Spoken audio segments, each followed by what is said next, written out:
So Sri Krishna says, I do works and I am never bound by them. I may do works that seem to be defective, of anger. After all, Sri Krishna showed anger and killed Shishupal with the Sudarshan Chakra. Or I may seem to do works of greed, like for example, snatching everything away from Raja Bali. Or I may seem to do works of desire, like having 16,108 queens and running after the gopis.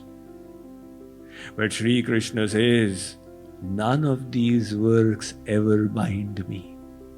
Samaratha kahu nahi dosha gosai ravi pavak sura sari ki nai. It's just like the Ganga. In the Ganga, you pour dirty water. So many gutters come and merge into the Ganga. But the Ganga doesn't become a dirty gutter. Those waters all keep becoming the Ganga. Surasari is Ganga, and like the fire. So the fire is pure. It is called Sarvabhuk. Whatever you put into the fire also gets purified. So likewise, God is all pure. His intention is pure. His only intention in doing works is the welfare of the souls.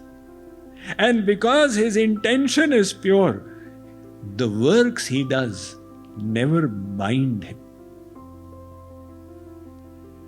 Think. What is it that binds us? Our own intention. When we do works with pure intention, even we will not get bound. Like for example, if you kill somebody, then it's a terrible offense. You could even be hanged, given the death sentence.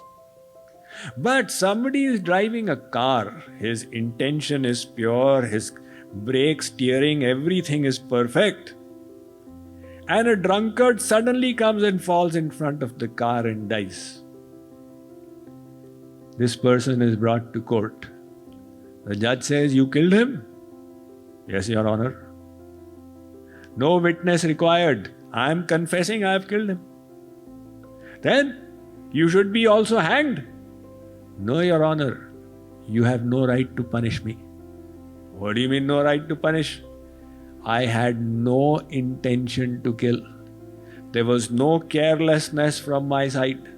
I was driving on the proper side of the road. My eyes were on the road. My brake, steering, accelerator, everything was perfect. He came and fell in front of me. What can I do? If it's proved that the intention was pure, you cannot punish him.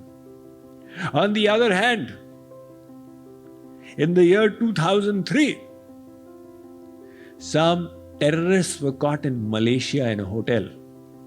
They had done nothing. No crime. They were only sitting in the hotel room and planning the crime. And they were caught. And it was considered a terrible offense. So they were planning the liquid bombs and how to get it past the security in the airports. And since then, the security got tightened worldwide.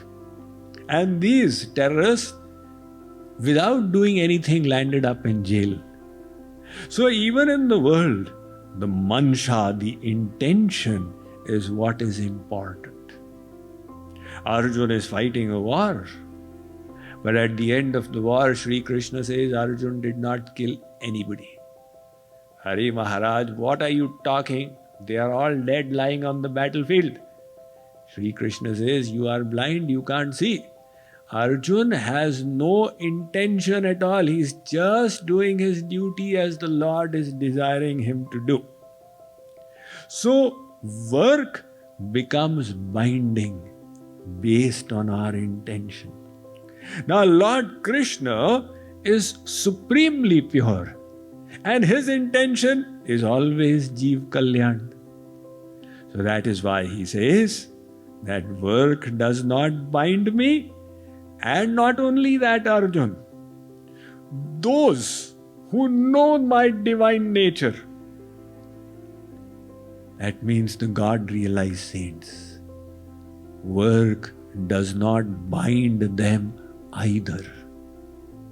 You will find God-realized saints in household life. So what happened? Were they experiencing anger, greed, lust, desire, etc.? No. Kripaluji Maharaj, he was a Grihasti. So was he like the Grihastis of the world? Once he revealed, he was the fifth original Jagadguru, as you all probably know. The biggest scholars of Sanatan Dharma. Having studied at his lotus feet, I saw again and again, his knowledge was like the ocean. He could quote from any verse in the scriptures without actually reading. Say, look, after the age of 22, I have never lifted up a book. How do you quote from the Bhagavatam along with the canto and the chapter and the verse? So, that kind of divine knowledge. And yet in household life, we explained, the first four Jagadgurus, the previous Jagadgurus, Shankaracharya, Nimbarkacharya, Ramanujacharya, Madhvacharya, they were all sannyasis, renunciants. And this was creating a bad impact on the Indian public, where the impression that was created was that the only way to be spiritual is to become a sannyasi. So Kripaluji thought, let's correct that. Come as a grihasti and do Karma Yog and teach the principle of Karma Yog to the others as well. So just like Bhagavan does Leela, these Siddh saints, they also come into the world and do Leela. But they are not bound by their works because their intention is pure like that of Bhagavan himself.